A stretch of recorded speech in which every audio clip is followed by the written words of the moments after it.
안녕하세요. 김호준입니다. 3.1절입니다.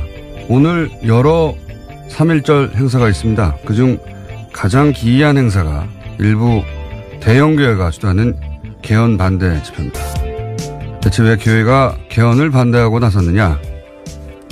표면적으로 내세운 이유는 개헌으로 지방분권을 이뤄 고려연방제를 거쳐 한반도를 공산화하려는 현 정부의 기도를 저지하기 위해서. 황당하지 않습니까? 여기서 그치지 않습니다. 현 정부가 교회의 모든 활동을 감시하고 선교, 전도, 구제할 때 정부에 일일이 보고를 해야 하며 목사님이 어디서 무엇을 타고 어디로 이동하고 어디서 밥을 먹었는지 정부에 보고해야 한다는 가짜뉴스를 요즘 돌리고 있습니다. 현 정부 아래 교회는 이미 공산주의 빨갱이 같은 체제에 감시를 받고 있는 셈이다. 이런 이야기죠. 오늘 집회는 바로 이런 가짜뉴스를 기반으로 하는 겁니다. 이들이 성경과 과연 티끌만큼이라도 상관이 있는 것인가? 이들의 집회가 3.1절과 대체 무슨 상관이 있는 것인가? 이들 일부 대형교회 목사들과 그리고 그들과 결탁하고 있는 정치 세력은 과연 누군가? 오늘 같은 날 예수와 독립을 가장 들먹여선 안 되는 이들이 바로 이들 목사와 그 결탁 정치 세력이다. 김호준 생각이었습니다. 시사인의 김은지입니다. 이 댓글을 통한 공작도 아주 많지만 가짜뉴스도 굉장히 카톡으로 많이 돌아다니거든요. 최근 폭증하고 있는 가짜뉴스 중에 하나가 카톡을 통해서. 이거는 진짜 젊은 세대는 몰라요. 저처럼. 아무래도. 연구가들만, 수집 연구가들만 알고, 알 수 있는데, 거기 보면, 이런 얘기가 돌아오고 있어요. 고려연방제. 개헌과 고려연방제가 대체 무슨 상관인지, 지방분권을 반대한다. 그래서 개헌을 반대한다. 왜? 고려연방제로 갈 거기 때문에. 고려연방제로 가면 북한이 되기 때문에. 이 놀라운 논리 아닙니까? 예, 이렇게 돌리고 있어요. 돌리고 있고, 거기 보면 또, 정부가 교회에서 세금을 걷기 위해서, 교회 사람들을 다 경찰서로 부르고 있다, 계속해서. 수시로 부를 것이고, 앞으로도. 말도 안 되는 소리거든요? 예, 말도 안 되는 소리인데, 이 끝에 보면, 이거를 오늘 하루 100명에게 돌려라. 일종의 다단계 같은 방법인 건가요? 아, 대단합니다. 이것 때문에 오늘 대형 집회를 해요. 무슨 상관이 있습니까? 3.1절하고. 참, 3.1절과 가장 먼 사람들이에요, 이분들이. 가장 먼 사람들. 그리고 제가 보기엔 성경과도 가장 먼 사람들입니다. 참. 자, 오늘. 근데 자유한국당만 지방선거 동시개헌을 반대하지 나머지 모든 정당이 지금 찬성하고 있거든요. 이 교회와 자유한국당의 연결, 결탁 의심해 볼 만하다. 뜬금없잖아요. 교회가 처음에 저는 개헌 반대 해가지고 도대체 왜 교회가 개헌 반대를 할까 이해가 안 간다 싶었는데 연결 논리를 그렇게 만들었습니다. 개헌, 지방분권, 고려연방제, 공산주의, 적화. 대단한 논법입니다. 첫 번째 뉴스는 뭡니까? 네, 어제 이팔성 전 우리금융지주 회장의 메모에 대해서 말씀드린 바가 있는데요. 이명박 전 대통령 쪽에 돈을 건넨 정황이 쓰여 있다고 했습니다. 이명박 전 대통령 쪽에서도 이를 보충하는 기록이 나왔는데요. 이명박 전 대통령 재산관리인으로 지목됐던 이영배 씨와 이병모 씨가 작성한 금전 출납부입니다. 여기에도 2007년 8월 달에 억대의 현금이 들어온 정황이 쓰여 있는데 이명박 전 대통령이 한나라당 경선에서 승리한 뒤입니다. 출처가 불분명한 뭉칫돈이 여러 번 들어왔다라고 하는데 검찰은 이것을 추적하는 과정에서 이팔성 전 회장의 뇌물공여 정황도 확인한 겁니다. 그렇군요. 어쨌든 오늘 잘 모른 채 이 집회에 가시려고 하는 교인들도 계실 수 있잖아요. 왜냐하면 엄청나게 참석 독려를 하고 있거든요. 예. 목적은 이러하다는 거, 목적이 이러하다는 걸 아시고 가실 분들은 가셔야 한다. 예. 그 목적에 동의하지 않으면 거기 엉뚱하게 태극기 들고 있는 인원으로, 예, 동원되는 겁니다. 자, 이게 재밌어요. 앞뒤가 맞아요. 돈을 준 쪽에 비망록하고 돈을 받은 쪽에 출납부하고 맞는다는 거 아닙니까? 네, 딱 들어맞는 거죠, 지금 상황이. 야, 근데 여기서 이제 돈을 받는 쪽은 저는 이 출납부를 기록하고 있다는 게 이해가 가요. 워낙 돈이 많이 들어왔을 테니까요, 여기서. 게다가 직접 관리하고 있던 MB 차명 회사들로부터 들어온 돈도 많지만 저는 그래서 이 기록들을 쓸 수밖에 없다고 생각해요. 도대체 어떤 돈이 어디서 들어왔는지 기록하지 않고 그 많은 갈래들을 어떻게 기록하겠어. 게다가 또 이렇게 사이드로 들어온 돈들. 예. 근데 준 사람은 이걸 왜 아직도 쏘고 있었을까요? 네, 그래서 압수수색 할 때요, 이것을 황급히 없애려고 했다고 합니다. 메모 찢어버리고 입안에 넣으려고 했는데 검찰이 제지했다라고 합니다. 이팔성 전 회장이요. 아, 잊어버렸구나. 그럴 수도 있을 것 같고요. 너무 네. 오래돼가지고. 압수수색 당할 거라고 상상도 못했을 것 같습니다. 그리고 이게 벌써 10여 년 전에 메모고 그때 뭐 메모인지 일기장인지 비망록이라고 하니까 메모도 있고 비망록도 있다라고 합니다. 여기서 비망록이라고 하면 그 일기란 말이죠. 사실상 그럴듯하게 비망록이지. 어른들의 일기죠. 어른들의 일기. 자기 업무나 그 상황에 대한 뭐 한탄도 쓰여 있는데요. 돈을 받아 챙긴 것은 많으면서 해준 게 없다라는 취지의 섭섭함이 쓰여 있다라고 합니다. 비망록에는요. 그런데 이렇게 이제 준 사람과 받은 사람 쪽 사이드의 비망록 혹은 메모, 그 다음에 그 금전 출납 부분은 나왔고, 중간에 배달하는 사람들이 사유라는 거 아닙니까? 배달하는 사람이. 그렇죠. 이명박 전 대통령의 사위 이상주 삼성전자 전무인데요. 관련한 진술도 오늘 아침 조선일보에 좀 나왔습니다. 그 돈의 흐름이 두 가지인데요. 8억 원과 14억 5천만 원인데 8억 원에 관련해서는 인정했다라고 합니다. 8억 원은 이명박 전 대통령 형 이상득 의원한테 갔다는 거 아닙니까? 전 의원한테. 네, 그렇게 진술했다라고 하는데요. 선거를 돕고 싶다라는 이야기를 듣고 이상득 전 의원이 이 이야기를 전달해서 준비한 가방을 받아오라고 시켰다라고 합니다. 그런데 이제 이명박 전 대통령한테 갔다고 메모에 써 있는 14억 5천에 대해서는 인정 안 한다는 거 아닙니까? 지금 배달. 네, 그에 대해서는 혐의를 부인하고 있습니다. 돈은 들어왔어요. 그렇죠? 돈은 들어왔으니까 둘 중에 하나네요. 정말 8억만 배달했거나, 그러니까 14억 5천은 배달자가 따로 있거나, 또는 이걸 인정하게 되면 이명박 전 대통령으로 간 돈의 배달은 인정하지 않는 거지 않습니까? 그렇게 되면 이게 문제가 아니라 그 이후 다른 배달까지 다 본인에게 넘어올 수 있고, 게다가 본인은 삼성전자에 있었기 때문에, 그리고 지금 다스 대납이 일어난 그 미국의 로펌을 고용한 삼성전자 아닙니까? 그 삼성전자의 그 로펌을 사실은 지휘할 위치에 있는. 네, 임원 중에 하나입니다. 네, 총괄하는 지위에 있었단 말이죠. 그러니까 본인이 담당이었어요. 그러니까 그 돈의 흐름 속에 본인의 책임 소재도 분명히 있을 수 있는데, 게다가 이명박 전 대통령과 삼성의 거래가 그것뿐이 아니라 추가적으로 더 있었다면 계속해서 등장할 이름인데, 본인이 또 검찰 출신이 법률가 아닙니까?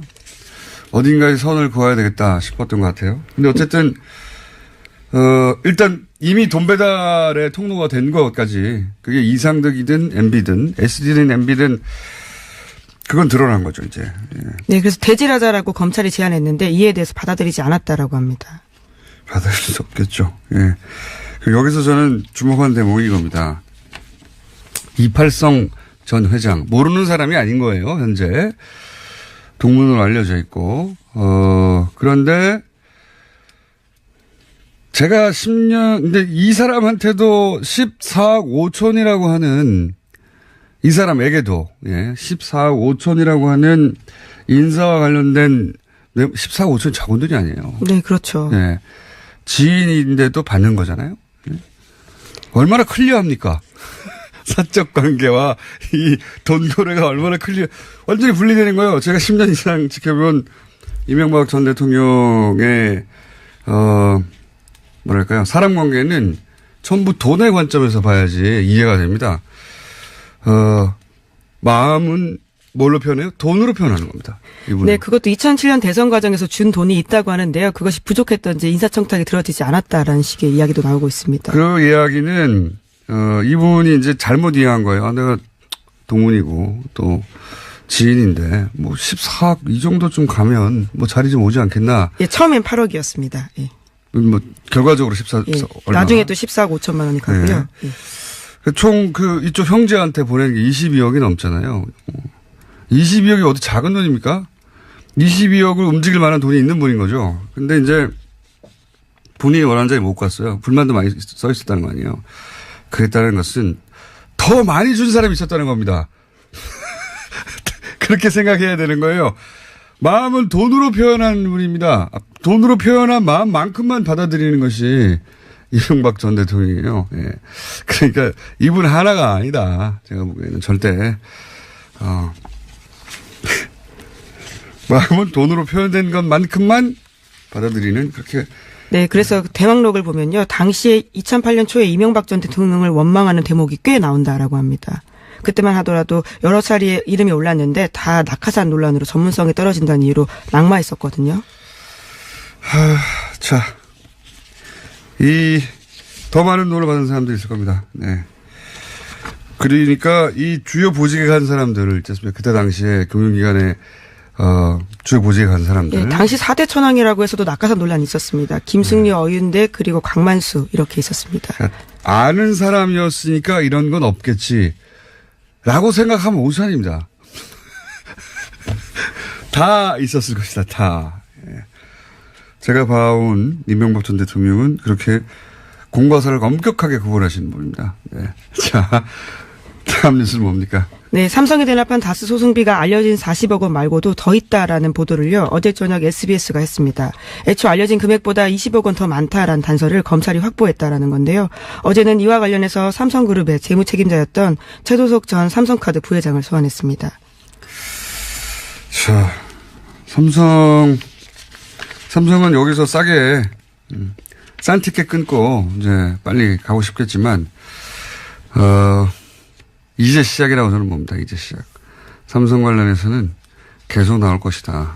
검찰도 이 정도에서 절대 덮으면 안 된다고 봅니다. 사실 이재용 부회장이 안 나왔으면 시작되지 않았을 수 있거든요. 이게. 예. 이재용 부회장의 석방을 그렇게 무리하게 했으면 삼성도 대가를 치러야죠. 예. 다음 수는요? 네, 검찰이 이명박 전 대통령 아들 이시영 씨가 다스를 지배하기 위해서 프로젝트를 꾸몄던 정황을 확보했다라고 합니다.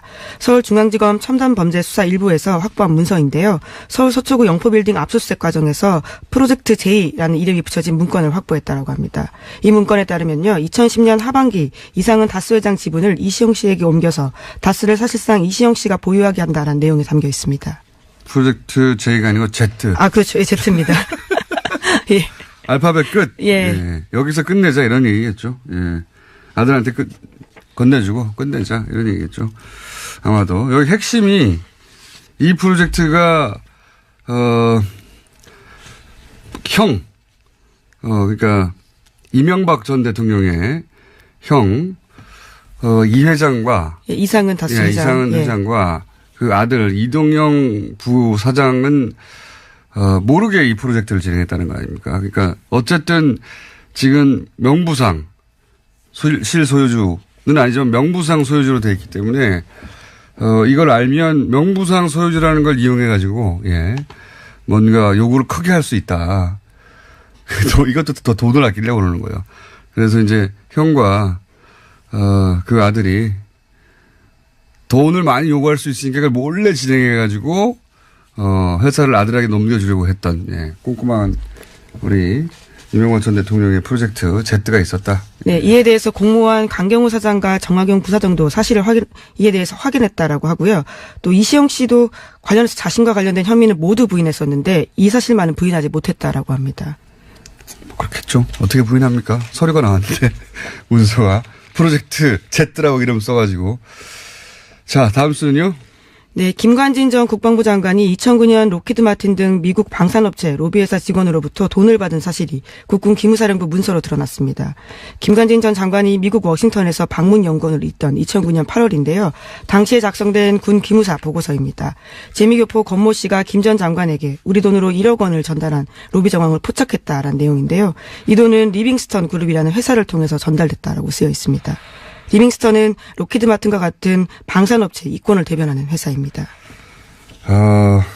드디어 이제 주요한 또 다른 출발점에 섰네요. 예. 다스 대납으로 삼성과 이명박 전 대통령. 여기가 진짜 몸통이라고, 예. 이명박 전 대통령, 을 오랫동안 연구 추적해왔던, 예. 저나 주진우의 공통된 결론이거든요. 여기가 진짜 몸통이다. 여기가 대한민국의 진짜,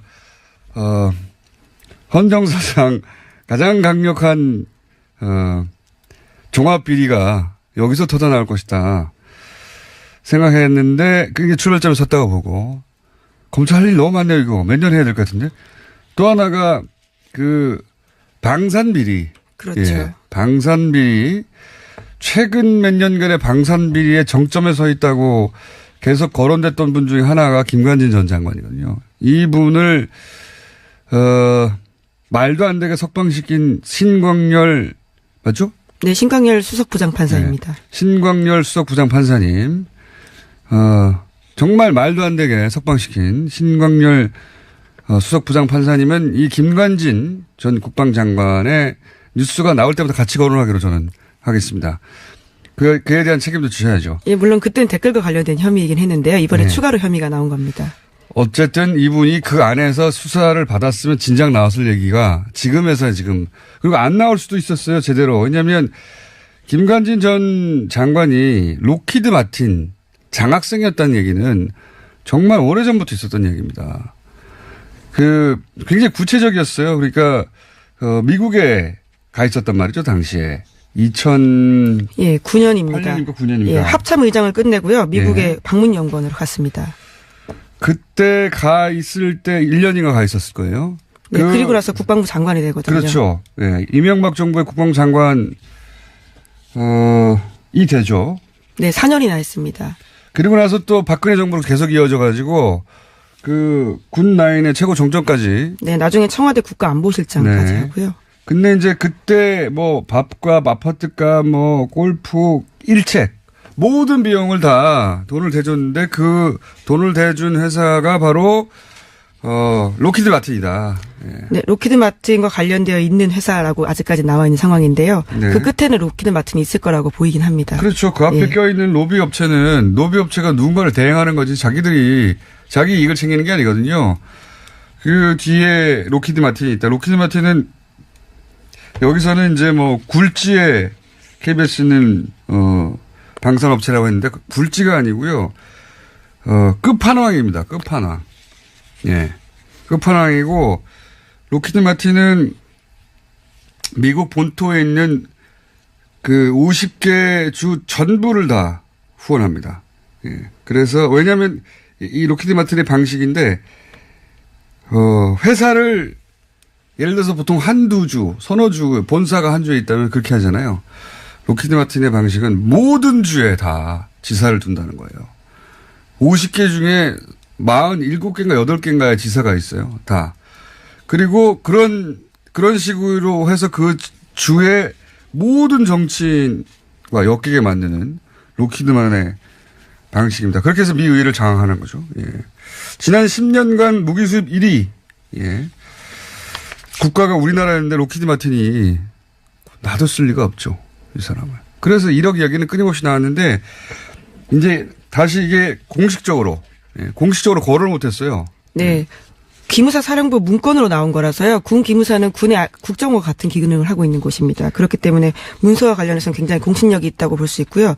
또 김관진 전 장관도 이에 대해서 인정했습니다. KBS 취재진과 만나서 자신이 받은 바는 있지만 갚았다라고 주장하고 그렇죠. 있습니다. 갚은 게 이 기무사 문건이 내부적으로 문제가 돼서 장관이 되는데 걸림돌이 된다고 하자 갚은 거죠. 갚은 건지 어떻게 하는 건지 모르겠습니다만 하여튼 돈을 얼마나 입금했다고 하고 이게 이제 이 기무사의 문건이 드디어 나와서 제가 이 얘기를 할 수 있게 된 겁니다.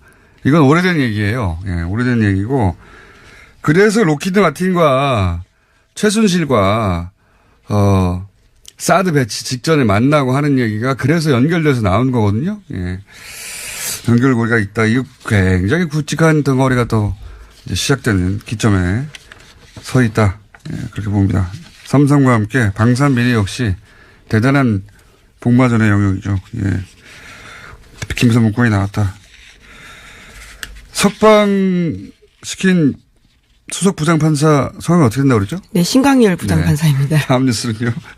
네, 강원랜드 채용 비리 및 수사 외압 관련 소식인데요. 안미영 검사가 용기 있게 수사 외압을 증언한 바가 있습니다. 이에 대해서 뉴스공장에서도 여러 차례 전해드린 바가 있는데 검찰은 강원랜드 채용 비리 수사 과정에서 전직 고검장이 기소 예정 사실을 유출한 정황을 담긴 녹취 파일을 확보했다라고 합니다. 하지만 수사지휘부가 논란을 우려해서요. 이것을 증거 목록에서 해당 고검장의 이름을 빼도록 수사검사에게 외압을 넣었다라는 겁니다. 네, 이거 왜 뺐느냐 다시 한번 설명드립니다.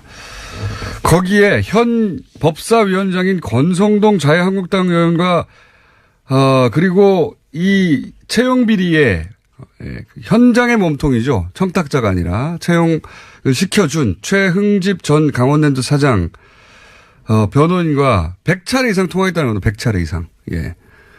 그러면 권성동 의원의 이름이 나올 수밖에 없잖아요.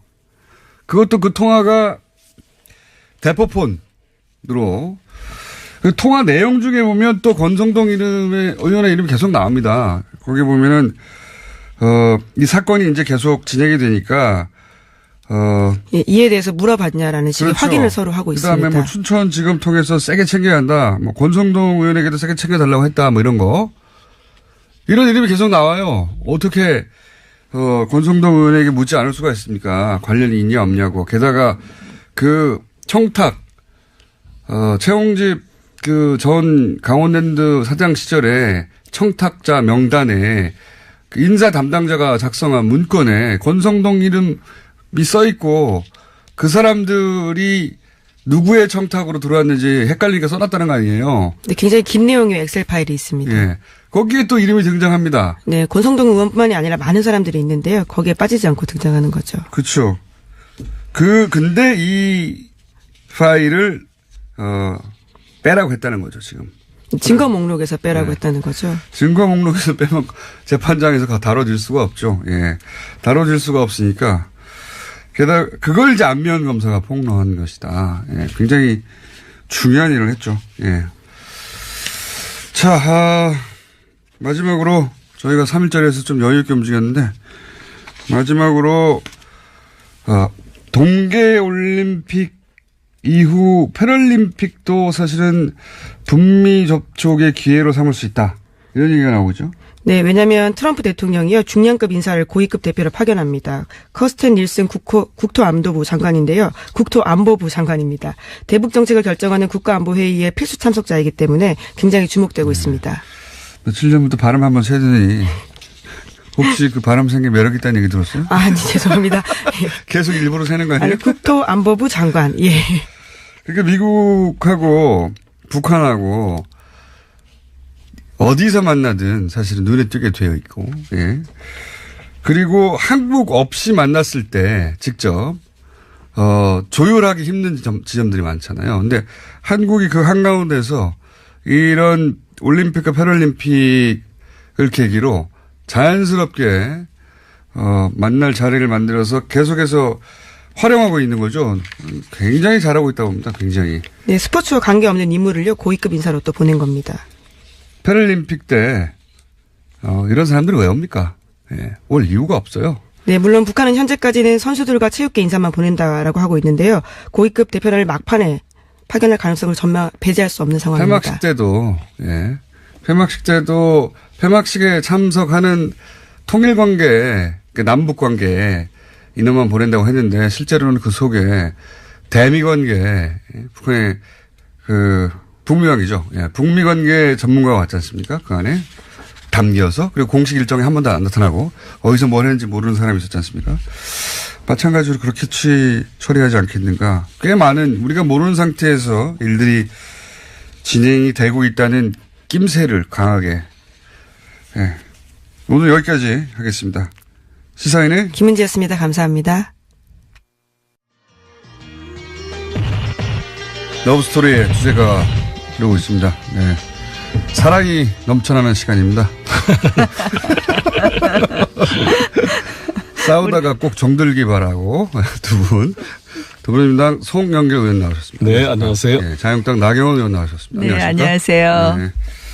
자, 러브스토리가 흐르는 가운데 흐른다고 생각하시고 오늘은 나경원 의원님이 먼저 뭔가 유리한 이슈가 있으면 아니 뭐 유리한 이슈가 아니라 저희 이제 러브스토리 나오길래 저희 막 웃었는데요. 어제도 이제 2월 임시국회 마지막 날인데 결국은 늦게까지 저희 12시 넘어서까지 있다가 이제 뭐 끝나게 됐는데요. 불발됐죠. 네. 어제 이제 선거법 문제가 마지막의 문제인데 제가 헌정특위 소속입니다. 근데 이게 저희가 그 원칙에 따르면 지금 인구 증감에 따른 원칙에 따르잖아요. 그러면 내석 늘려줘야 됩니다. 이게 통합되고 신설되고 해서. 그러니까 광역의원 수를 시도의원 수가 전체 대한민국의 내석 늘어나야 되는 거고. 인구비로 따지면. 예, 인구와 그다음에 국회의원 수 늘어난 것을 해서 기본 정수를 계산하는 방법이 있습니다. 거기에 기존의 시도별 의원 수가 그거보다 적다, 그러니까 더 많다 하면 기존의 시도 의원 수는 인정해 주는 기본 정수보다 기존 의원 수가 많을 경우를 고려해도 최대 17석을 늘려주면 되는데요. 어제 느닷없이 낮에 이제 우리가 이제 가장 문제가 이 모든 쟁점 법안들 뭐 쟁점 사안들이 전부 다 이제 원내대표들이 다 들고 가고 흥정하잖아요. 선거구 획정 문제 말씀하시는 건가요? 네. 그러면? 선거구 획정 문제가 그래갖고 갑자기 27석으로 늘어갖고 온 거예요. 그래서 이 소위 표에 게리맨더링 얘기 하시는 거구나 이게 전문용어로. 뭐 게리맨더링 이상이죠. 그래서 표의 등가성도 안 되고 그래서 저희가 국회의원들만 어제 특별히 관심 있는 사안인데. 아니 그게 아니라 오늘 이제 시도의원 왜 이렇게 많이 늘어났냐 이런 비판이 나오는데 그래요? 정말 어제 안타까웠습니다. 그래서 이 부분을 짚어보려고 했는데 저희가 다시 뭐 이걸 처음부터 다시 하기에는 시간적 한계가 있어서 일단 어제 헌정특위에서는 통과를 시켜놨기 때문에 큰 혼란은 없을 겁니다. 내일부터 등록. 어제 선거구 획정 문제로 크게 여야 간에 논쟁이 있었군요. 네. 이게 정말 갑질 아니겠어요. 오늘 예비선거 등록을 해야 되는데 선거구를 획정해 주지 않으니까 지방의회 출마할 분들이 예비 등록도 못하고 있는데 그러니까 아니요, 평소에 좀 그 국회 보이콧하지 마시고 좀 미리미리 아니 그게 아니라 무슨 말씀을요. 어제 잠도 못 낮에 자고 말이죠. 이게 나도 어제 의원회관에 잤어요. 집에도 어제 못 들어가고. 낮에 지도부에서 그러네. 갑자기 27석으로 합의를 해왔는데 거기 보면요. 오케이. 얼마나 웃기게 합의가 돼 있냐면 인천의 경우에요. 같은 53만 구가 2개 있고 51만 구가 하나 있는데 53만 구 2개인 남동구하고 부평구는 인천광역시 의원이 6명으로 갑자기 늘어나고 51만인 서구는 4명이에요. 2만 차이에 2명의 광역의원의 차이가 있다는 거는 도대체 표의 등가성에 맞지가 않죠. 그러니까 저희가 예민할 수밖에 없다. 그러니까 이거는 지역에. 우리의 이익 불이익 문제가 아니에요. 인천 서구 늘려줘봤자 저 바른미래당하고 더불어민주당 그러니까 국회의원인데요. 김영철 저희는 논란 하지 원칙을 마시고 지키자는 거예요. 이것 원칙을. 가지고 좀 미리미리 국회에서 좀 아니 논의를 많이 이거는 했으면 좋을 것 같아요. 이건 여야의 문제가 아니라 지금 아니, 이런 그러니까 식으로 해서 이 상임위나 위원회에서 좀 원칙을 갖고 하는 부분이 갑자기 이렇게 무시되고 나영원님의 주장은 하는 이게 거에 원칙이 대해서 원칙이 지켜지지 않은 부분에 지켜지지 대해서 않았다는 것이고 말씀을 송원님은 드립니다. 그리고 결과적으로는 의원 수가 엄청 늘어나지 않았습니까? 저는 특위위원이 아니라서 구체적인 건 모르지만 그래서 좀 우리 국회가 김영철 이 왔다 간 사람 가지고 어제 긴급 현안 질의까지 한 거잖아요. 그런 정성을 반이라도 쏟았으면 이 문제는 이미 해결됐다고요. 자, 왜 김영철로 이걸 가지고 넘어왔습니다. 불필요한 국회를 공전시키고. 자, 왜 김영철. 이게 지금 저희 문제인지 아니, 모르겠어요. 그러니까 김영철. 갑자기 이걸 네. 이상하게 공격하시는데요. 네. 아니 어제도 그거는 긴급 현안 질의하면서 제가 처음 질의를 했는데 좀 답답해서. 지금 지방의원 수를 말하고 있는 겁니다. 지금 국회의원이 아니라 그죠? 네, 그렇습니다. 네. 그러니까 오늘 비판이 국회의원들이 본인 수족인 지방의원 수 늘렸다 이런 비판 받지 않습니까? 결국 그래서 원칙 없이 저희가 하면 안 된다 이런 이야기입니다. 오히려 나 의원님은 그렇게 늘리는 거가 문제가 아니라 원칙이 없다 이렇게 아니, 지적했을 늘리는 뿐이다. 것도 문제예요. 예, 네. 알겠습니다. 그래서 네. 뭐 원칙에 따르면 최소 4석 최대 17석 이상 늘어나면 안 되는데 27석 늘어났거든요. 송 의원님은 진작에 일 좀 잘하지 이런 이야기고요. 자, 넘어와서 김영철로 넘어오겠습니다. 네. 김영철이 왜 그렇게까지 자유한국당에 중요했습니까? 아, 저희가 왜 반대했느냐고요? 반대 정도가 아니라 최근 최대의 퍼포먼스를 하신 걸로 제가 최근 6개월. 아시다시피 이제 저희가 이 받을 수 있는 사람과 받을 수 없는 사람 결국 그 천안함 폭침의 주범 아니겠습니까? 김영철은 우리 다 아시다시피 그 당시에 이제 대남 정책국 부분이 북한 개편되면서 국방위원회 직속인 정찰 총국의 총국장을 맡았었기 때문에 김영철만은 안 된다라는 것이었고요. 결국 그래서 그러한 어떻게 보면 김영철의 방남에 대해서 노하지 못한 문재인 정부에 대해서 굉장히 저희가 우려가 큰 것이죠. 결국 김영철 방남은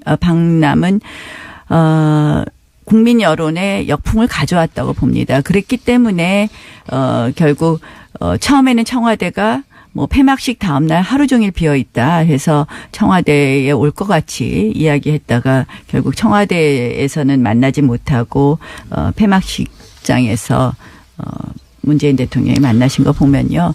결국 김영철 방남은 오지 말아야 될 사람을 문재인 정권에서 받아들인 것이고 이것으로 국민 역풍이 왔다고 생각을 합니다. 저런 식으로 접근하면 남북 문제를 해결할 수가 없어요. 저 태영호 공수하고도 제가 통화를 해봤더니 이렇게 누구를 가리는 것은 적절치가 않다는 지적입니다. 대북 전문가들 누가 이야기하듯이. 그리고 박근혜 정부가 했을 때도 똑같이 했잖아요. 2014년 10월에 김영철이 군사회담에 나왔는데 군사회담에서 그런 문제를 제기했어야지. 이 올림픽이라는 것은 아니죠. 전쟁하는 상황에서도 전쟁을 중단하고 회담의 당사자하고요. 바라는 게 그다음에 우리가 손님으로 오는 건 다르다는 겁니다. 황병선은 연안함 폭침의 주범이라고 지적했던 사람 아닙니까? 회담의 당사자하고. 그분은 아예 군복을 입고 왔어요. 2014년 10월. 황병선은 나중에. 황병서 최영애는 아예 군복을 입고 왔잖아요. 황병선은. 그리고 김무성 대표 그때 그 만나신 그 사진을 어제 제가 올려봤는데 네, 너무 봤습니다. 환한 웃음으로 화기애애하게 대화를 하고 계시던데.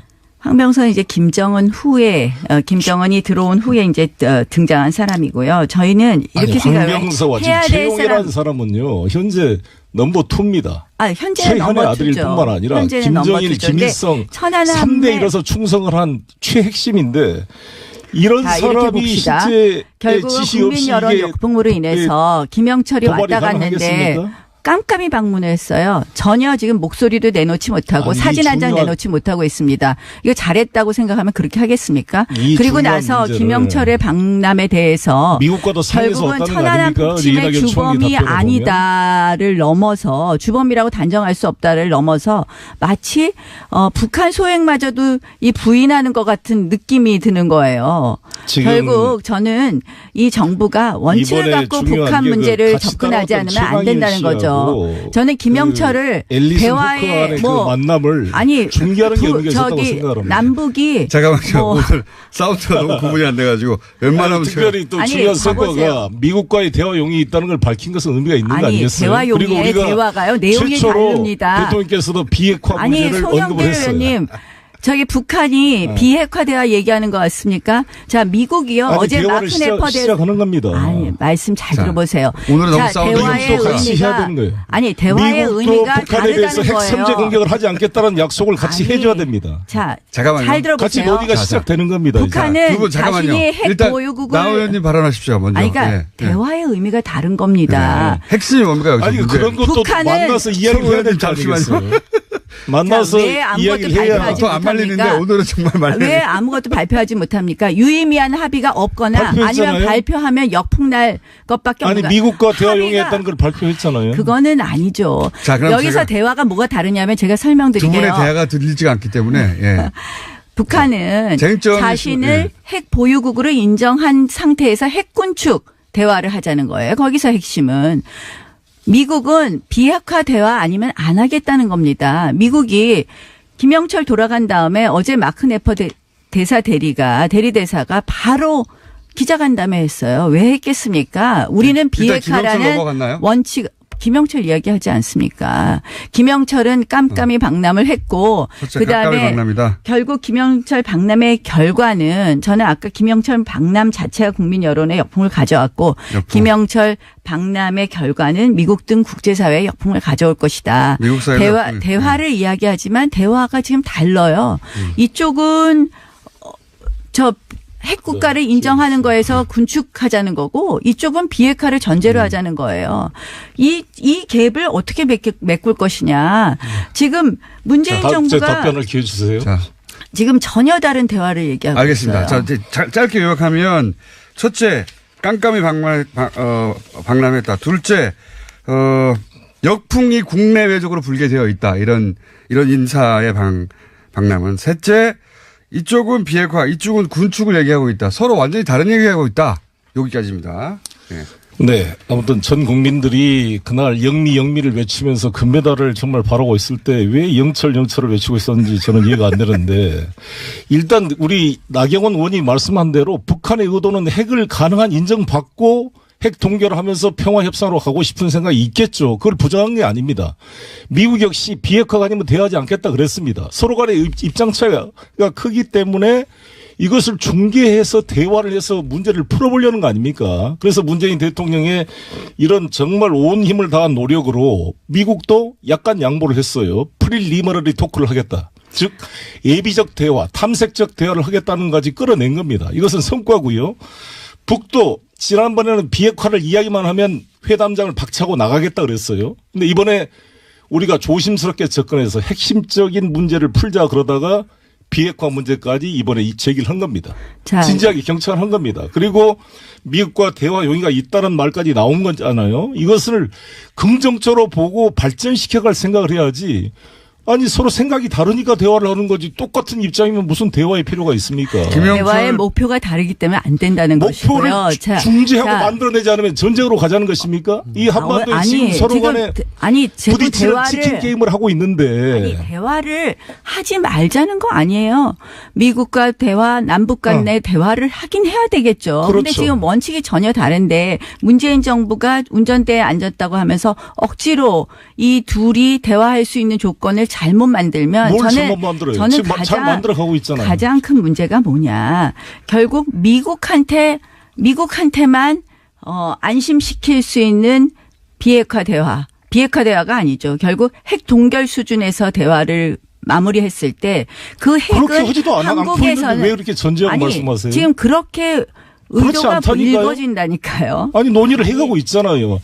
첫 술에 배부른 게 아니잖아요. 이걸 단계적으로 그러니까 비핵화는 말도 못 꺼내게 하고 비핵화 문제는 남쪽과 대화할 주제도 아니다고 통미동남의 입장이었습니다. 북이 그동안. 그런데 지금 문재인 대통령과 상의하고 같이 비핵화를 이야기하고 오죽 북한이 급하면 상의하겠습니까? 아니, 그러니까 오죽 대북 제재로 인해서 북한이 괴로우면 그렇게 하겠습니까? 아니, 근데 이러한 단추를 아니죠. 이러한 단추를 잘못 끼워갖고 결국은 이번에 평창올림픽 어떻게 됐습니까? 처음에 대북 제재에 대해서 구멍 내다가 마지막에 김영철 박람회 마식령 스키장에 간 게 대북 제재 위반 아닙니까? 이게 무슨 위반입니까? 항공기 띄우고 마식령 스키장에 가서 돈 준 게 대북 제재 위반 아닙니까? 다 상의돼서 왜 아니죠. 상의되다니요. 대북 제재 위반인데 이거 한번 익스큐즈 해달라고 하는 거 아닙니까? 북의 핵무기에 대해서 규제를 해야지. 일반 스포츠 외교 평창 올림픽이라는 것은 스포츠가 오는 것에 대해서는 저도 환영합니다. 평창 패럴림픽에도 선수단 오는 거 환영합니다. 스포츠를 갖다가 정치회장으로 악용한 부분에 대해서 말하는 겁니다. 무슨 정치를 악용해요? 북한 선수단이 더 많이 오는 거 환영합니다. 스포츠를 통해서 풀어가는 것이죠. 그거는 말이 안 되죠. 마식령 스키장에 가서 쓸데없이 무슨 남북한 대표 선수 훈련도 아니고 가서 보내갖고 하늘 열고 만경봉호 원래 올 수 없는 달이 없는 데 오게 하고 우리 선수들이 말이 됩니까? 그래서 민간 항공기를 타고 건 감동스럽지 않습니까? 그것을 저는 너무 감격스러워서. 송 의원님. 남북의 미사일이 날아간 상황을 항공기가 날아간 게 얼마나 좋은 현상입니까? 감동과 감격으로 풀 문제가 아닙니다. 그런 낭만적 민족주의로는요. 북한 핵 문제 절대 해결하지 못합니다. 낭만적 민족주의. 우리 민족끼리 과연 해결할 수 있을까요? 미국은요, 냉정하게 생각하면 미국은 ICBM 문제만 해결이 되면요, 본인들 어떻게 보면 북핵 문제에 관심 없을 수 있습니다. 그럼 어떻게 되느냐? 핵의 인질은 남한만 되는 겁니다. 대한민국만. 어떻게 낭만적 민족주의를 그렇게 말씀하십니까? 자, 낭만적 민족주의까지 하시고 한번 답변하시고 다음 주로 넘어가 주시죠. 남과 여 노래도까지 들으셔. 그래서 저희가 러브스토리를 튼 겁니다. 아니, 기본적으로는 서로 간에요. 지내라고요? 나경원 의원님. 사이 좋을 리가 없기 때문에. 오늘이 3.1절 99주년인데 민족에 대한 애정이 있어야 돼요.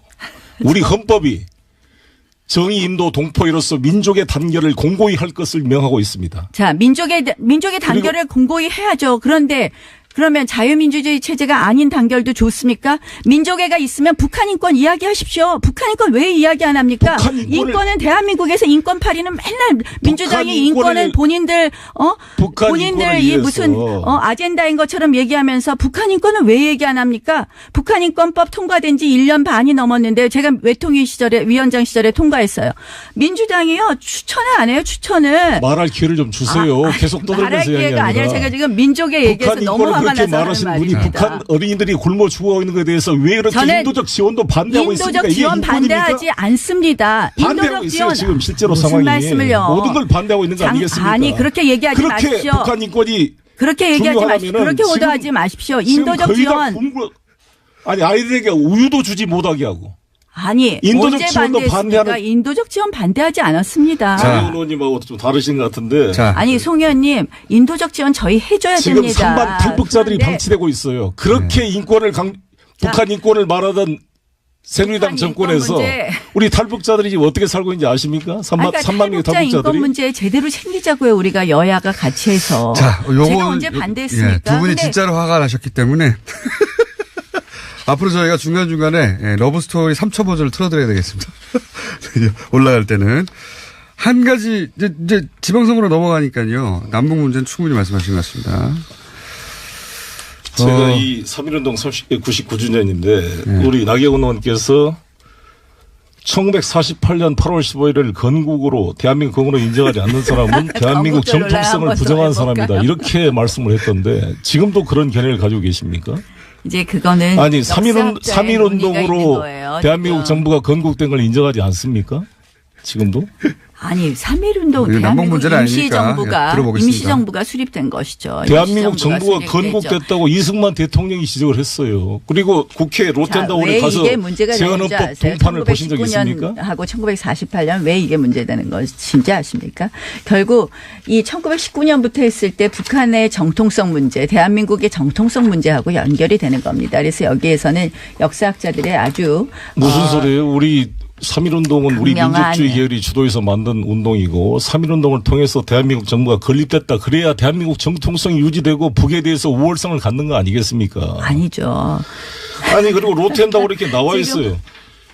롯텐다고에 대한민국 재헌헌법 전문에 유구한 역사와 전통에 빛나는 우리 대한국민은 3.1운동으로 대한민국을 건립하여 라고 돼 있어요. 이거 주어도 있고 동사도 있고 정확히 있습니다. 건국절 논의는 또 해석에 다른 논란의 여지가 문제니까 없어요. 아니 지금 왜 건국절 논의를 가져오신지 3.1절이라서. 모르겠지만 저는 이제 건국절 논의 건국절 99주년이니까. 논란은 다른 문제예요. 3.1절 문제에 있어서의 문제하고 다른 문제예요. 지금 임시정부를 건국절 기념일로 하느냐 아니면 이제 48년을 하느냐의 문제는 결국 우리가 남한만의 총선으로 생긴 대한민국의 유일 합법 정부가 1948년에 태어난 정부이다라는 것을 강조하는 의미에서의 건국절 논란입니다. 그래서 이것을 마치 개변이고요. 임시정부는 이미 3.1운동으로 부인하는 건립돼서 것이라는 이 게 아니라는 겁니다. 여기 되면은 논란의 소지가 아니죠. 없죠. 왜 그러냐면은 3.1운동으로 이미 대한민국이 건립돼 버렸으면 북은 그야말로 국가를 부정하는 반국가 단체가 되는 거잖아요. 자, 훨씬 더 정통성이 알겠습니다. 확립이 되는 거죠. 그리고 전혀 그 부분에 저도 대해서 논의가 다르다는 말씀. 질문 하나만 할게요. 두 네. 분께 동시에 짧게 답변해 주시면 되겠습니다. 지방선거이기 때문에 자유한국당과 바른미래당의 선거연대는 이번에 있을 수 있는가? 그리고 민주당과 민주평화당의 선거연대는 있을 수 있는가? 1분 남았거든요. 짧게. 뭐 결국 바른미래당이 어떤 생각을 하느냐도 굉장히 중요한 것 같아요. 그리고 이번 지방선거가 정권 심판이다 한다면 반문연대를 생각할 수는 있는데 지금 현재 자유한국당 입장에서는 홍준표 대표께서 선거연대는 절대 없다고 하고 있습니다. 그런데 이제 저는 선거가 가까울수록 여러 가지 가능성은 열어봐야 되는 것 아닌가 하는 생각을 합니다. 연대도 생각해 봐야 된다. 네. 근데 안철수, 유승민 두 분이 정치를 할 때 양당의 세력에 대한 패권에 대한 심판을 하겠다 이렇게 하신 분들이 다시 자유한국당과 연대를 한다는 것은 스스로의 자기 부정이라고 생각합니다. 그래서 그게 과연 국민적인 공감을 받을 수 있을지 의문입니다. 민주당은 민주평화당과의 연대는 어떻습니까? 우리와 일관되게 공동의 가치를 가지고 연대할 수 있다는 입장을 가지고 있죠. 그러나 현재 우리 당의 입장은 우리 힘으로 국민과의 관계 속에서 투명하게 나아갈 것이라고 생각합니다. 알겠습니다. 오늘 두 분이 진짜 화가 나셔가지고 송영길 의원, 나경원 의원이었습니다. 나는 김영철에 대한 논란이 너무 한심해서. 정치 구단주, 예. 박지원 의원 나오셨습니다. 민주평화당이죠. 평화민주당, 민주평화당 헷갈립니다, 계속. 예. 다 알아듣는데 공장장 지능이 낮습니다. 자, 오늘 어디서부터 시작할까요? 항상 나오시기 직전에 페이스북에다가 제가 페이스북을 안 해가지고 잘 모르는데 저희 작가들이 알려줘요. 오늘도 나가는데 공동교섭단체 구성 이야기, 한국당 바미당 어쩌고 저쩌고 김영철 이야기 예상됩니다. 그리고 또 틀림없이 안철수 대표 얘기할 텐데. 그건 공장장의 단골 메뉴이기 때문에 저는 절대 답변 안 합니다. 이제 안철수 얘기하기는 틀렸어요. 지났어요. 틀렸어요. 하실 것이면서. 어쨌든 어제가 바로 저희 노회찬 대표가 나오신 날이라 가지고 이렇게 얘기하시더라고요. 정중하게 검토해보겠다. 거기는 이제 의사결정 구조가 의원들만 결정하면 되는 게 아니니까 쉽지가 않은 거죠. 그쪽도. 그렇죠. 예. 네. 쉽지가 않은 건데 민주평화당에서 먼저 나온 얘기지 않습니까? 일부 의원들을 통해서. 그죠? 어떤 이야기가 오갔어요? 저는 구체적으로 잘 몰랐고, 네.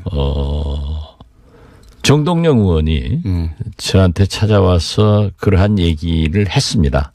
그래서 저는 좀 심각하게 생각해보자. 그때 우리가 창당 바로 했는데 우리가 왜 창당을 했느냐. 정체성과 가치관 때문에 했는데 만약 정의당과 우리가 정치성이 맞는가. 우리는 있는 부분도 있겠죠. 예. 우리는 중도 개혁이고 거기는 진보다. 그리고 우리의 가치관은 목표는 대중정당이기 때문에 집권에 있고 정의당은 굉장히 가치관, 이념을 중시하는 정당인데. 거기도 집권에 있습니다. 목표는. 좀 집권 얘기는 하지만은 우리 민주평화당이나 정의당이나 집권하려면 요원하죠. 예.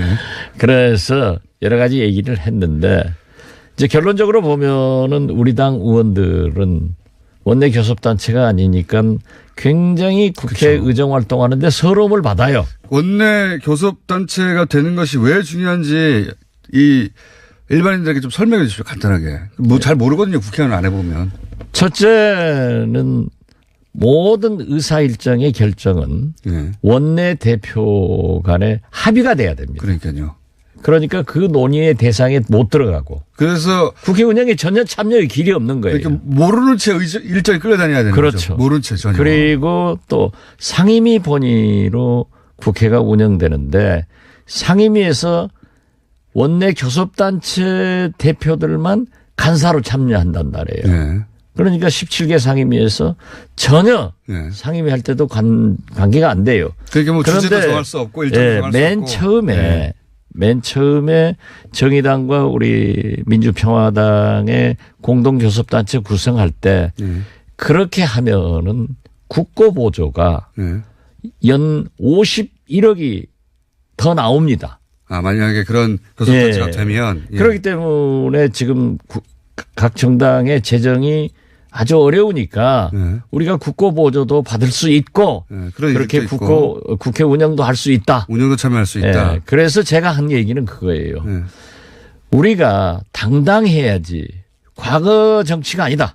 국민들이 국민의 혈세 51억을 같은 당도 아니고 다른 당이 공동교섭단체를 만들어가지고 더 받는다고 하면은 얼마나 많은 비난이 따라오겠느냐.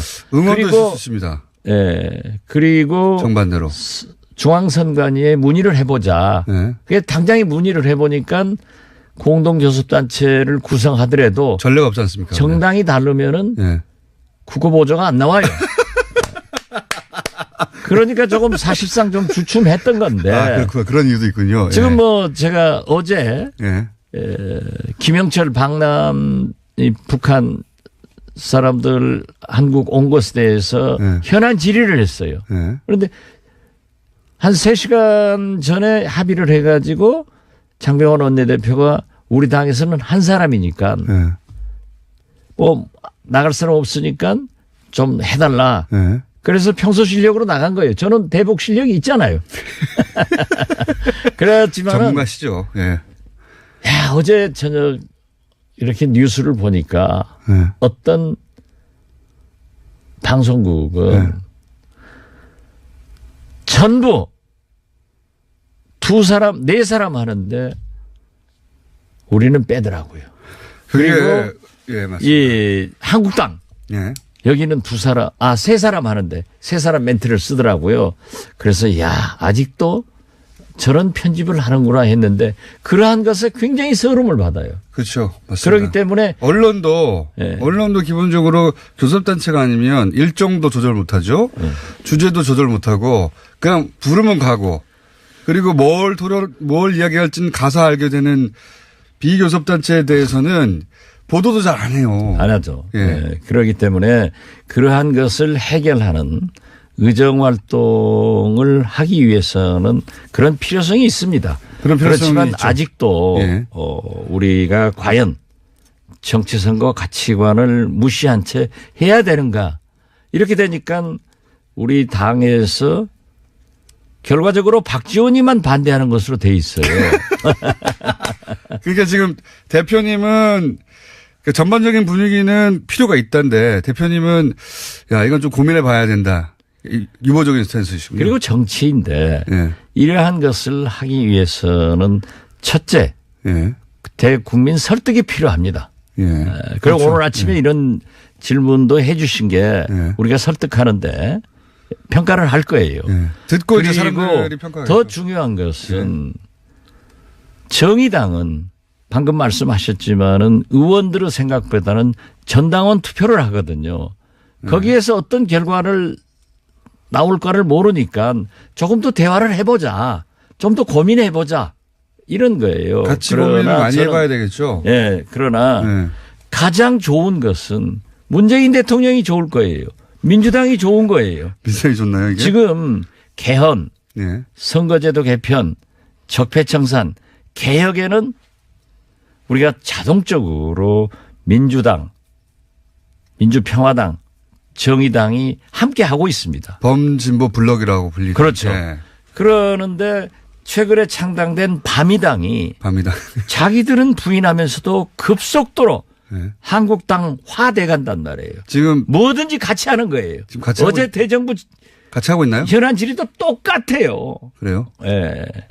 그러기 때문에 현안 질의 못 봐가지고 제가. 예. 우리가 좀 그런 면에서 근데 이제 선거에서는 절대 연대하지 않는다고 그러잖아요. 절대. 그 절대가 어디 있어요. 그렇게 가고 있는데. 아니 나 깜짝 놀란 게요. 어제 유시민 대표가 예. 모대학 강연 가서 유시민 대표가 아니고요. 유시민 작가입니다.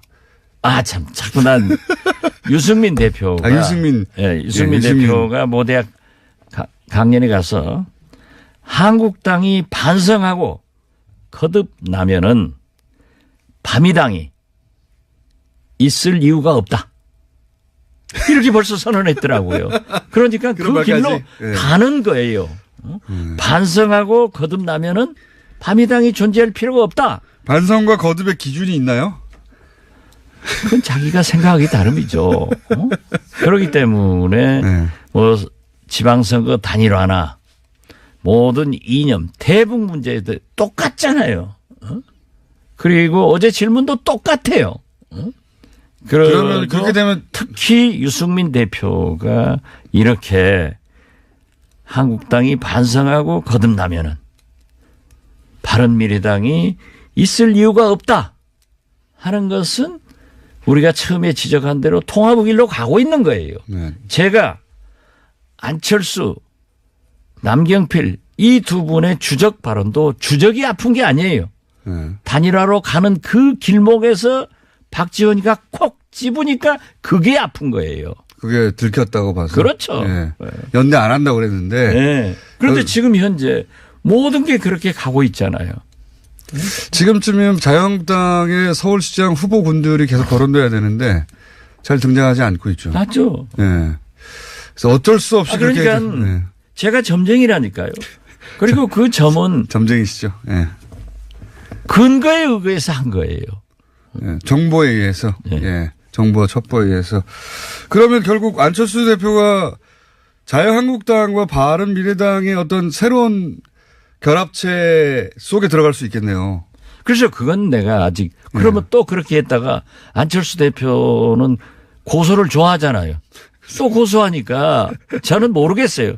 그렇게 하면은 저는 그러구나 이렇게 참 좋은 이해를 하겠습니다. 좋은 이해를. 예. 그래서 저는 그래요. 예. 이렇게 유승민 대표가 한국당이 반성하고 거듭나면 바른미래당이 반미당이 존재할 이유가 없다라고 했으면은 우리 박주선, 네. 김동철, 주승용, 권은희 이런 분들은 김관영 의원이요. 특히. 김관영 예. 죽어도 한국당하고 척결의 대상이기 때문에 같이 안 한다 했는데 이러한 얘기를 듣고도 아무 말씀 안 하고 있는 그분들이 앞으로 저는 우리 민평당으로 오실 거다.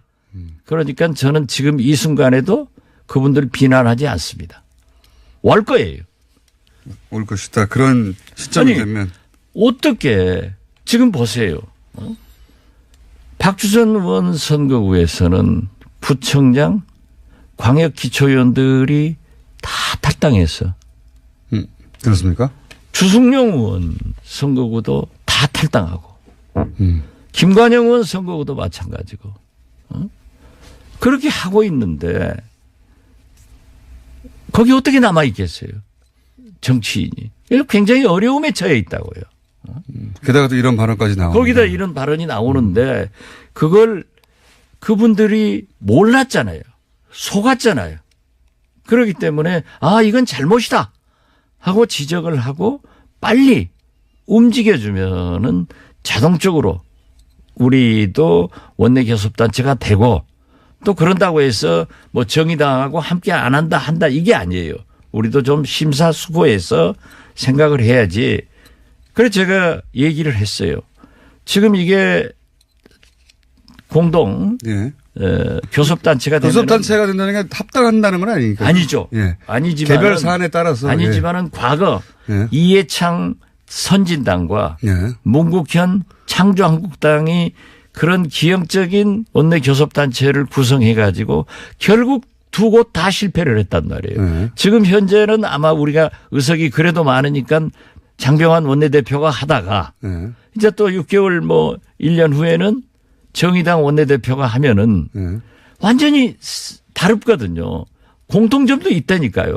그랬을 때 과연 그것을 어떻게 극복할 수 있는가 이런 것들이 문제가 됩니다. 되긴 되겠죠. 네, 되죠. 그러나 지금 현재는 한국당 반미당의 저 가속화되는 보수화, 예.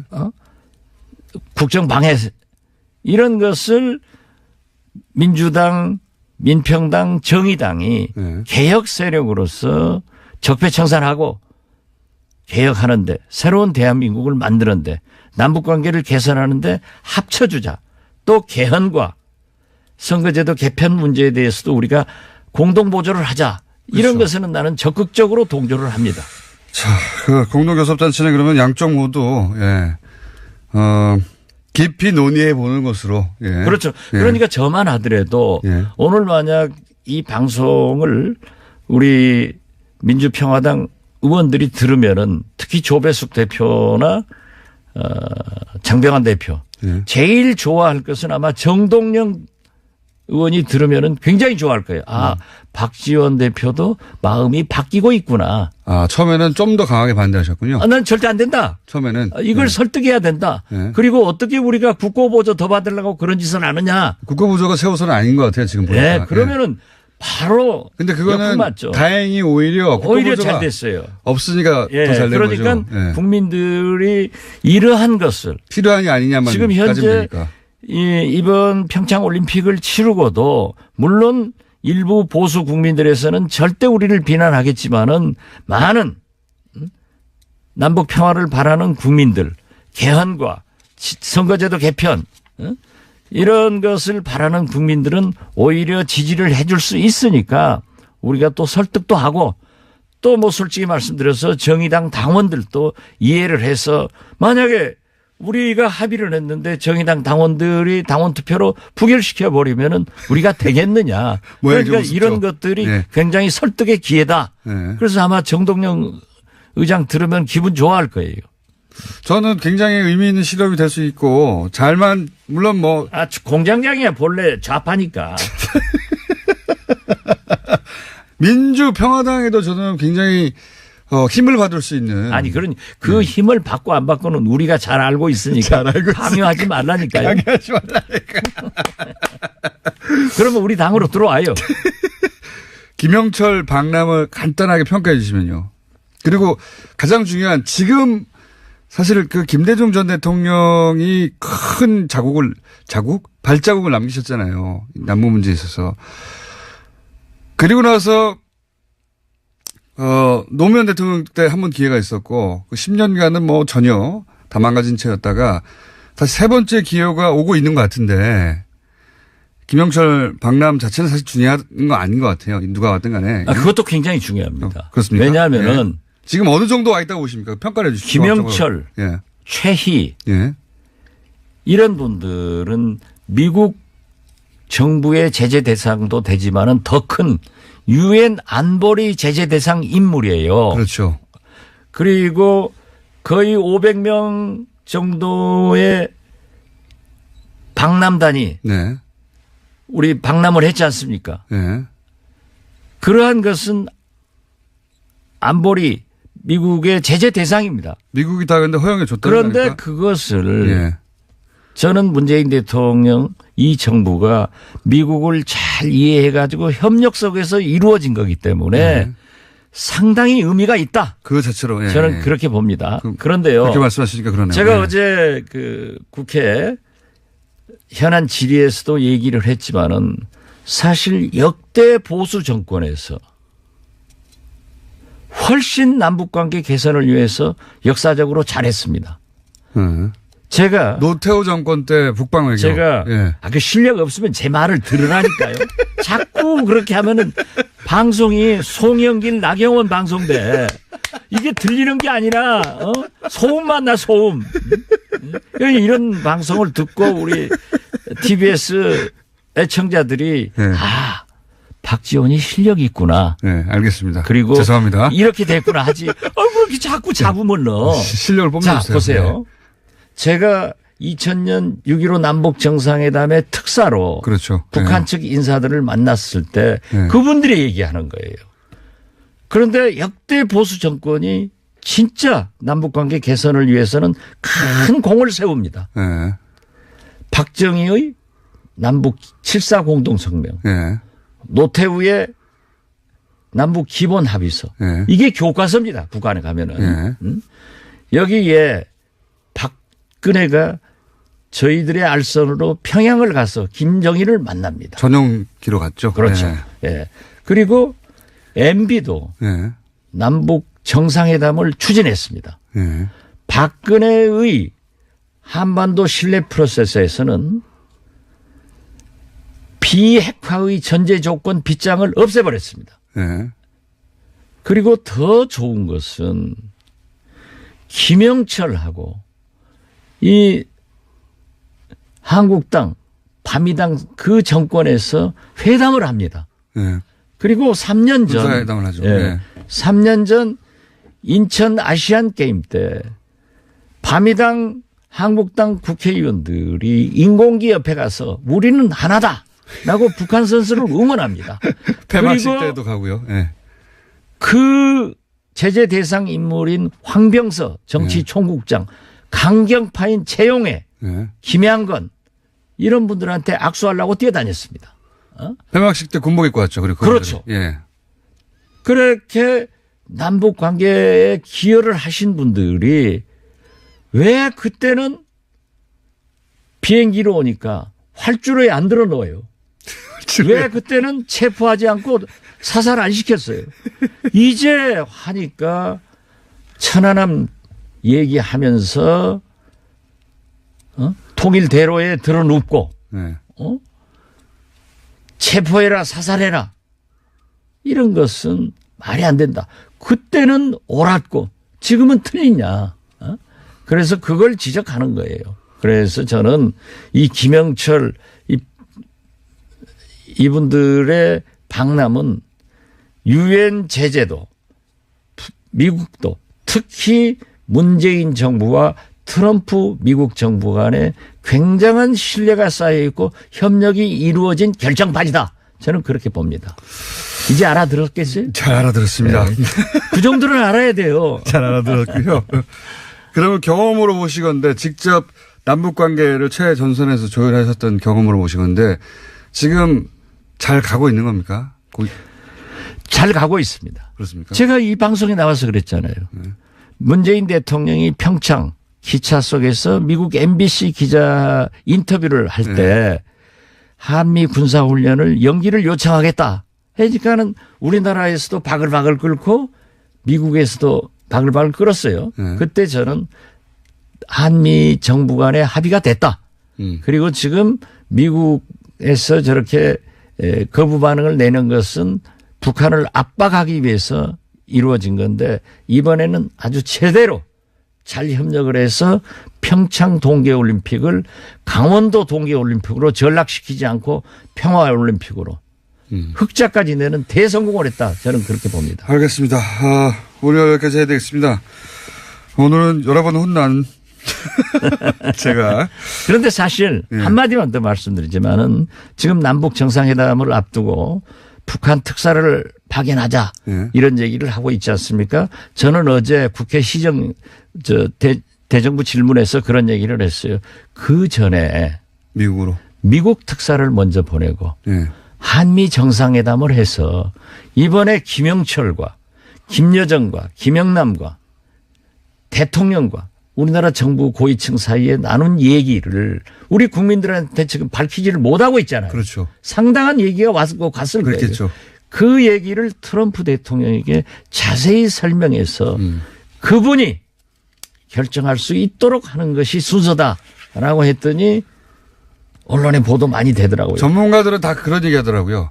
북한이 아니다. 미국을 먼저 미국입니다. 미국을 보내야 된다. 네. 그래서 미국의 한미 동맹과 한미 신뢰가 필요하고 어떤 의미에서 보면은 김정은 위원장도 문재인 대통령으로부터 트럼프 대통령의 음성을 듣고 싶어 하고 있습니다. 다시 말해서 북한 핵은 북미 간의 문제이기 때문에 맞습니다. 그러한 것을 하는데 지금 현재 문재인 대통령께서 이번 굉장히 우리가 염려했잖아요. 처음에는. 그런데 그 평창 올림픽을 치르면서 잘했기 때문에 거기까지 가서 남북 정상회담을 하는 것이 좋다. 그리고 패럴림픽 이 기간이 평화의 기간이기 때문에 한미 군사훈련 문제 같은 것도 한번 북한도 열병식을 축소해서 그렇죠. 해줬기 때문에 우리도 한번 성의를 보일 필요가 있지 않느냐 이런 걸 제안했습니다. 알겠습니다. 남북 문제 전문가이시자 저를 항상 타박하시는 민주평상의 박지원 의원이었습니다. 감사합니다. 감사합니다. 네. 자, 그것마저 알려주면 오늘 박지원 대표님이 시간을 또 약 한 4분 정도 제 시간을 너무 뺏으시네요. 후루룩 드시고 가셨기 때문에 오늘 좀 빨리 하겠습니다. 안 그래도 짧아서 스피디하게 진행했는데 조금 더 스피디하게. 자, 그럼 거꾸로 제가 여쭤보는 걸로. 네, 알겠습니다. 자, 문재인 대통령은 지금 현재 숫자가 어떻습니까? 65.5입니다. 똑같네요. 그럼 조금 다르죠. 0.2%포인트 내렸습니다. 0.2%. 그럼 안 취급하는 것으로. 네, 하여튼 65%를 유지하고 있는데 주초하고 소위 이제 TK 민심을 움직일 수 있는 구형. 30년 구형.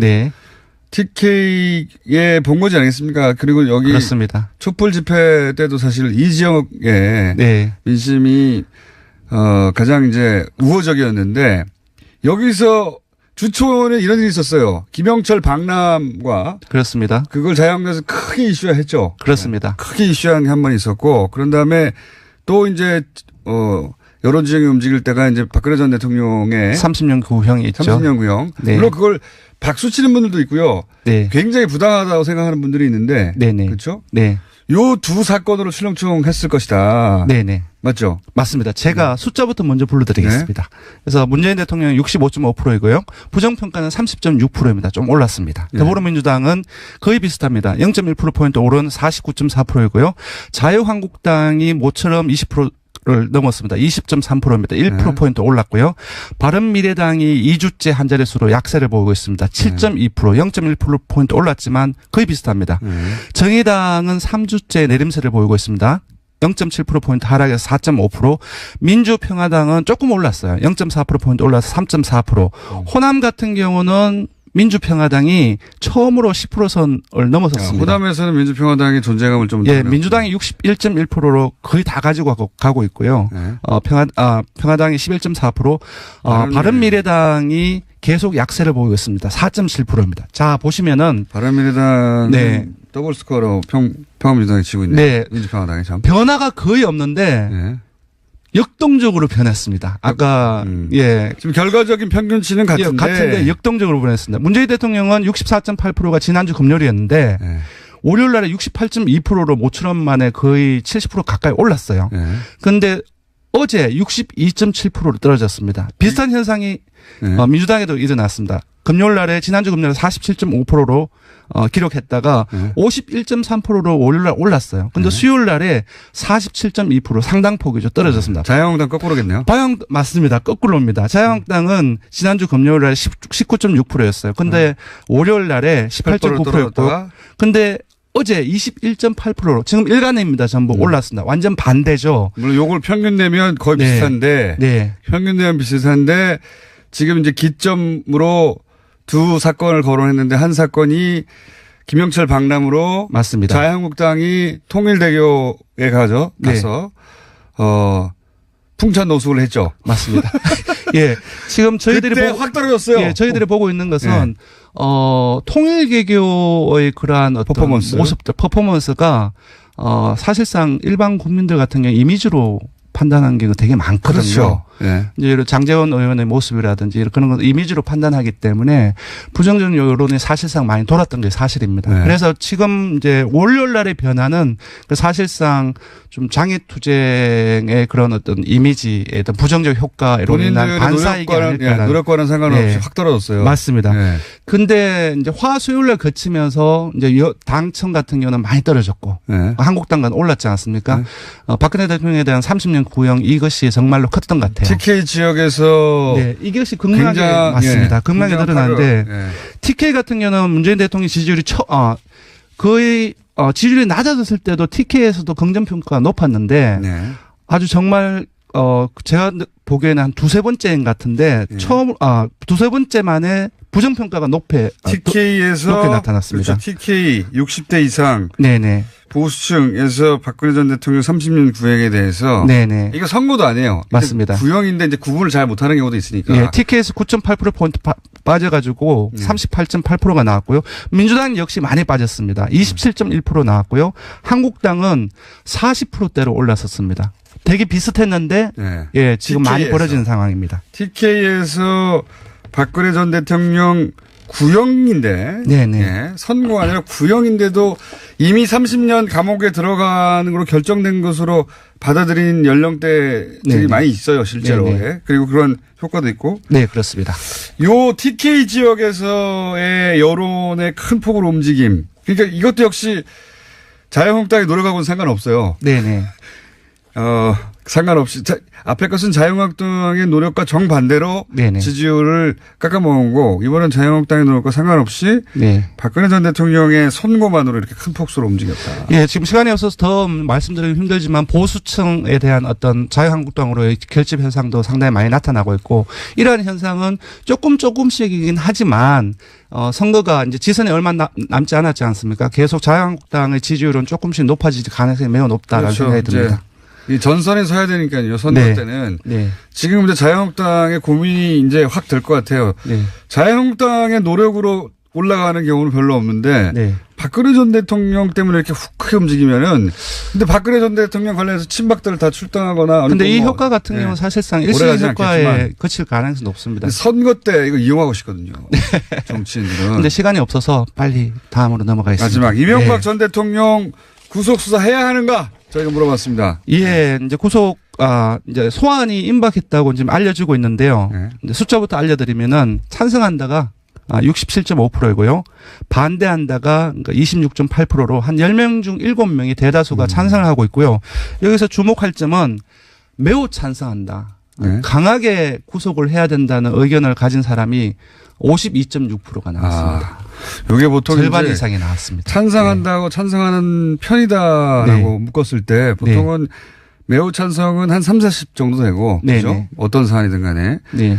찬성하는 편이다가 거의 비슷하거나 좀 더 많을 때도 있는데 이건 네. 찬성에서는 압도적으로 매우 찬성이 많네요. 맞습니다. 전체적인 어떤 찬반 결과도 그렇지만 특이하네요. 그래프가. 태도의 강도를 봤을 때 좀 이명박 전 대통령의 혐의에 대한 국민들의 인식을 알 수 있는 부분들로 역시 대부분의 어떤 지역 그 모든 연령층, 그 정당 지지층, 뭐 진보층 중도 전부 다 찬성이 높은데 한국당과 보수층 그리고 TK하고 바른미래당이 반대가 매우 높거나 우세한 양상을 보이고 있습니다. 한국당 바른미래당의 전신인 정당에서 본인들의 뿌리가 되는 정당에서 배출한 대통령이니까 그럴 수밖에 없죠. 예. 네. 자, 조사 개요 알려주십시오. 네. 이번 주중 조사는 TBS 의뢰로 이번 주 월요일부터 수요일까지 조사를 했습니다. 전국 19세 이상 1,503명을 대상으로 했고요. 유무선 전화 면접, 자동응답 혼용 방식으로 실시를 했습니다. 표본 오차는 95% 신뢰 수준 플러스 마이너스 2.5%포인트, 응답률은 5.5%였습니다. 리얼미터 권순정 시장이었습니다. 고맙습니다. 자, 불친절한 AS 남과 여, 러브스토리 나온 이 코너에 대해서 반응이 극명하네요. 너무 좋습니다. 이런 반응과 도통 무슨 말인지 모르겠어요. 머리가 아파요. 또 한 분은 알람을 그렇게 울려도 일어나지 않던 가족들이 이 방송을 틀었더니 다 일어났습니다.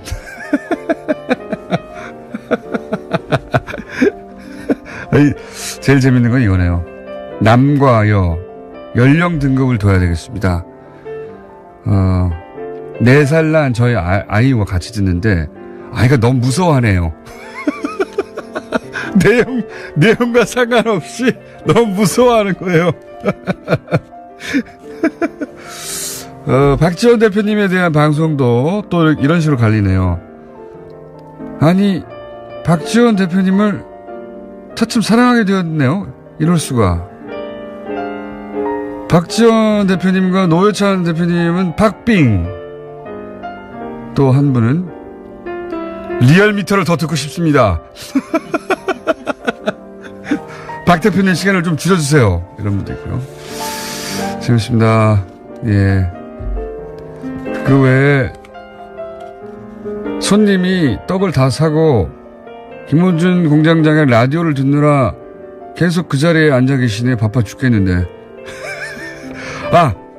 이거 왔군요. 병실 배틀. 어제 이제 어떤 할아버지가 TV조선을 크게 틀어놨길래 본인이 뉴스공장을 하루 종일 틀어가지고 서로 방송 배틀이 벌어졌다고 했는데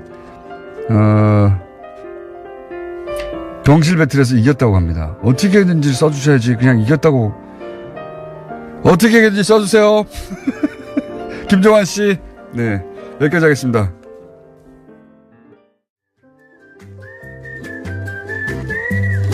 도시월집과 김진애 박사님 나오셨습니다. 네, 안녕하십니까. 3.1절입니다. 그러니까요. 저는 태극기의 의미를 정말 새롭게 찾아야 되는 날입니다. 새롭게 찾아야죠. 태극기 굉장히 많이 오늘 광장에 나올 텐데. 많이 보실 텐데. 네.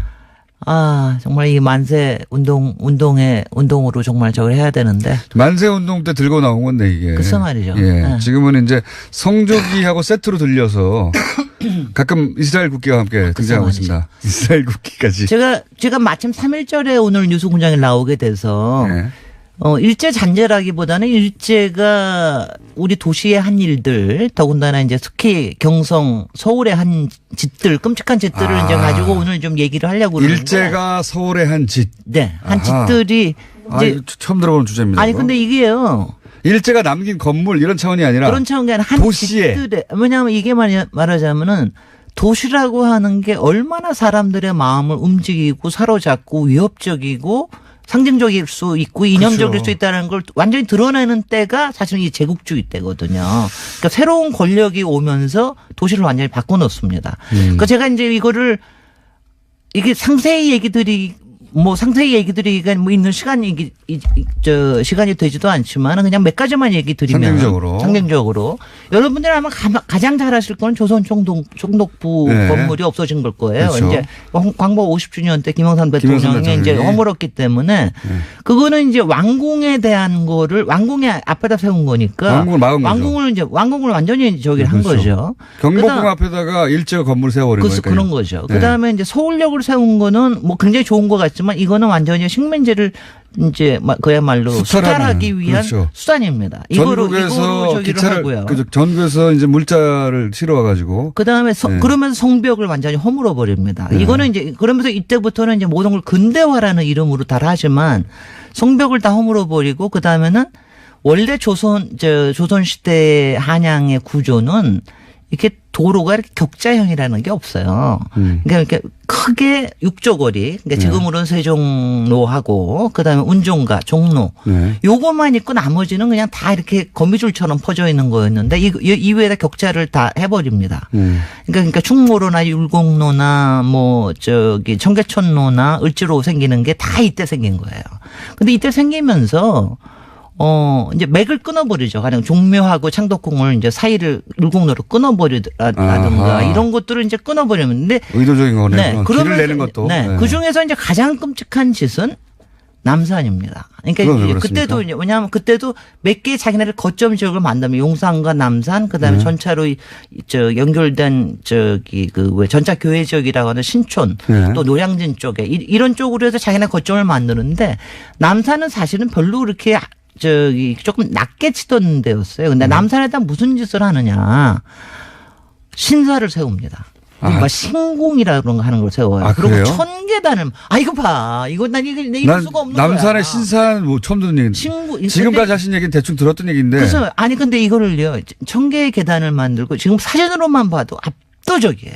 그러니까 밑에서 이렇게 쭉 올라가는 걸 보면 위에 신궁이 안 보여요. 그리고 계단만 쫙 올라가고 이거 일본식의 도리라는 거 있잖아요. 그러니까 문에 세워놓는 거. 네네네. 그게 앞에 거대한 게 서 있고 계단만 쫙 보이는 엄청난 공간이에요. 그리고 거기에 한국 사람들은 다 가서 거기에 가서 참배를 하죠. 특히 태평양 전쟁 때는 몇백만이 거기에 가가지고 참배를 합니다. 이게 정신교육의 수단입니다. 몰랐습니다, 그거는. 그러니까 이런 게 정신과 그다음에 권리와 그다음에 수탈과 이런 것들이 다 맞물려서 도시를 만든 게 일제 때예요. 근데 이제 그 중에서도 사실은 제가 뭐 여러 가지를 더 얘기를 했지만 제가 사실 제일 끔찍해 했었던 거는 뭐냐면은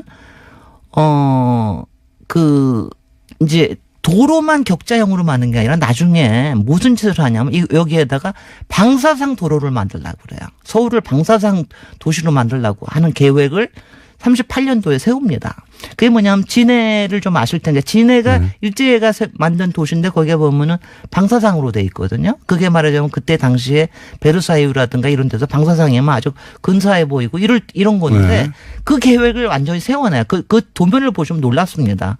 그냥 완전히 잘라가지고 인사동을 완전히 가로질러가지고 큰 도로 만들고 거기다 그다음에 광장 만들고 이게 다행스러운 건 뭐냐면은 그 다음에 태평양 전쟁이 일어나서 자기네들이 더 이상 여기다 돈을 쏟아부을 수가 없으니까 이게 취소가 됐어요.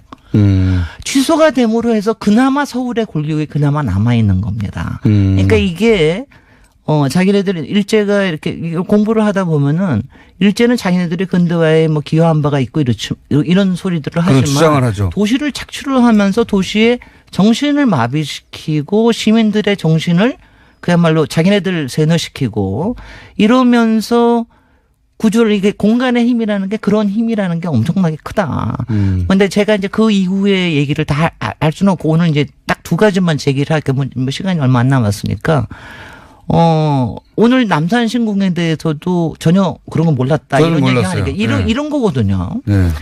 그러니까 오늘 작가가 써주는데도 내가 끔찍한 짓들이니까 몇 가만 얘기해 주세요. 근데 작가가 맨 마지막에 네. 이 얘기를 하는 거예요. 우리는 왜 이런 역사를 잘 모를까? 이게 저는 굉장히 중요한 거라고 하는 생각을 해요. 왜냐하면 지금도 사실은 근데 그 일제 덕분에 우리가 근대화됐다고 하는 주장을 주장들이 최고 수준의 학자들이 하고 있으니까요. 글쎄 말이죠. 근데 그 서울대학교에 있는 사람들이 근데 이제 김영삼 대통령이 그때 역사 바로 세우기 하면서 그때 당시에 광복 50주년 하면서는 상당히 좀 이제 이런 얘기들이 좀 됐는데 사실은 이런 게 일상적으로 배워야 됩니다. 더구나 이 작가는 건축가 나온 사람이에요. 근데 그런 거 하나도 몰라요. 안 배우는 거예요. 그렇죠. 그러니까 이런 거 어릴 때부터 배워야 됩니다. 맞아요. 네. 배워야 돼요. 그거 하나 하고요. 그다음 네. 두 번째는 그러니까 공간이라는 게 참 흥미로운 게 흔적이 남아 있지를 않으면 기억이 다시 새롭게 나올 수가 없어요.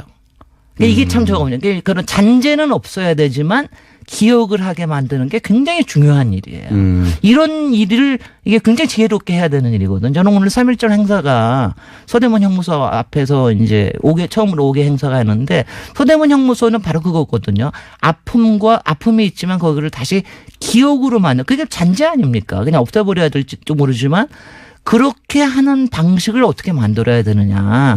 이게 굉장히 중요한 일입니다. 공간의 의식을 만들어내죠. 네. 그래서 정도. 그걸 잔재라고만 얘기하지 말고 역사의 흔적과 기록의 기억 이것들을 우리 실제로 공간이 있어야지 우리가 이렇게 말하자면 자꾸 얘기를 하게 됩니다. 일제는 그걸 하려고 한 거죠. 그럼요. 일제는 공간을 걔네들은 통해서 통해 가지고 완전히 지배하려고 들었고 공간을 본인들 뜻대로 만들어서 우리 의식을 지배하려고 했는데 네. 우리는 그걸 지나고 나서 네. 이 공간이 의식에 영향을 미치는 것에 대해서 무심하거나 모르거나 가르치지 않고 지나가 버린 글쎄 거죠. 말이죠. 예, 그래서 거기 이제 그런 부분들에 대해서 제가 좀 이제 오늘 마침 3.1절이니까 저도 이거를 공부하고 연구하면서 굉장히 많은 자료들을 이제 보게 요새는 이제 많은 자료들이 좀 나와 있어요.